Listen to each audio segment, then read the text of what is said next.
Ready to give up? Let me stop you right there. Not because I have some magical life hack, but because I've got something better. Ancient words with more staying power than your phone battery on 2%. Seriously, before you check out mentally, give me a few minutes. I'm about to hand you the kind of hope that doesn't just pat you on the back, it picks you up, dusts you off, and says, come on, we're not done yet. You're at your lowest, everything feels like it's in slow motion, and you're wondering if maybe you should just sit the rest of this life thing out. And then someone hands you a sentence, a single line that feels like it was written with your name on it. That's what the Bible does. It's not just an old book full of rules and genealogies. It's a vault of hope, stuffed with promises designed for exactly the kind of moments you're facing. And in the next few minutes, I want to take you through some of the most powerful ones. I'll make you smile, maybe even laugh a little. But more importantly, I'll remind you of why you've still got more fight in you than you think. Let's start with words from Isaiah 40:31. But those who hope in the Lord will renew their strength. They will soar on wings like eagles, run and not grow weary, walk and not faint. I love this because it doesn't say those who hope in the Lord will have an easy life. Nope. It says you'll have the stamina to keep going. You'll soar like an eagle, which is just a cool mental picture. Eagles don't frantically flap around like panicked pigeons, they ride the wind. They know how to use the storm to their advantage. That's the promise here. God gives you the ability to rise above what's trying to drag you under. Next time you feel like you're crawling through life, remember, He didn't say you'd limp, He said you'd soar. And the higher you rise, the smaller your problems start to look, because you're finally seeing them from God's perspective. When you trust Him with your strength, the very winds that once felt like they would knock you down can actually be the same winds that lift you higher. Then there's Jeremiah 29:11. For I know the plans I have for you, plans to prosper you and not to harm you, plans to give you a future and a hope. If this verse was a person, it would be that friend who texts you right when you need it most. What blows my mind is that God said this to people in exile. Basically, they'd been uprooted from their homes, their dreams crushed.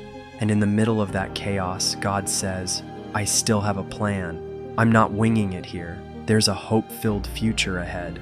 Sometimes the plan feels invisible, like trying to follow a GPS with no signal. But just because you can't see the route doesn't mean it's not there. God's not scrambling for a backup plan, He's already mapped it out. Romans 12:12 has a rhythm to it that I think about often. Rejoice in hope, be patient in tribulation, be constant in prayer. It's basically the survival kit for your spirit. First, rejoice in hope, which is hard when your situation is screaming at you to panic. But joy is a choice before it's a feeling. Then be patient in tribulation, which I admit is my least favorite instruction because patience is not my spiritual gift. And finally, be constant in prayer because when you keep that line to God open, you're never actually walking through it alone. Think of it like spiritual Wi-Fi. You may not see the signal, but it's keeping you connected to the source. And here's the beautiful part. Even when the connection feels weak on your end, God's signal never drops. Sometimes that quiet, consistent link to Him is the very thing that carries you through when everything else feels like it's falling apart.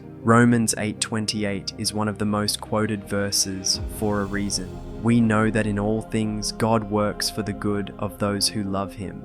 But here's the part people skip over. It's not saying everything that happens is good. It's saying God can work with anything, even the things you wish had never happened, and bring something good out of it. It's a team effort. He doesn't say, sit back and I'll fix it. He invites you into the process. Hope here isn't passive. It's active. It's rolling up your sleeves and saying, all right, God, let's turn this mess into a masterpiece. Because when you partner with Him, even the ugliest chapters of your story can become the most powerful testimonies. And sometimes, the very thing you thought would break you ends up being the thing that shapes you into someone stronger, wiser, and far more resilient. Now, here comes one of my favorites, Hebrews 6:19. We have this hope as an anchor for the soul, firm and secure. Hope isn't described here as a butterfly or a candle, it's an anchor. And anchors don't keep you from feeling the waves, they keep you from drifting away in them. When life hits you with storms, an anchor doesn't magically make the weather clear up. It keeps you steady until it does. If you've been feeling tossed around lately, maybe you don't need the storm to stop you, just need to drop anchor. Because sometimes the greatest miracle isn't that the storm ends, but that you stay unshaken while it rages. And when you hold on to God's promises, that anchor doesn't just keep you from drifting, it pulls you closer to the safety of His shore.